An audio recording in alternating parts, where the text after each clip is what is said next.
বন্ধুরা, আজ তোমাদের সাথে আমি একটা কথা শেয়ার করতে চাই। মানুষ যে কতটা অসহায় হতে পারে এটা বিয়ে না করলে হয়তো জানা যেত না। কতটা কষ্টে অসহায়ভাবে বাঁচতে পারে। আর শ্বশুরবাড়িতে যদি স্বামী আপন না হয় তাহলে কেউ আপন না, এইটুখানি তোমরা সবসময় মনে রেখো।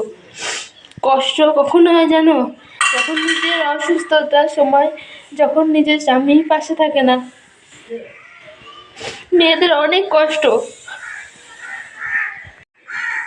আমার এই যে বাড়ির এই অবস্থা দেখতে পাচ্ছ,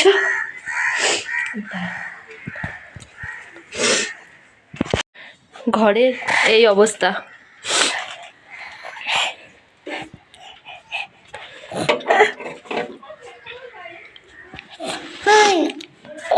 কিছু খেতে পারি না, কিছু খাওয়ার অবস্থাতে নেই। বাচ্চাটারও খুব শরীর খারাপ, কিন্তু পাশে থাকার মতো কেউ নেই।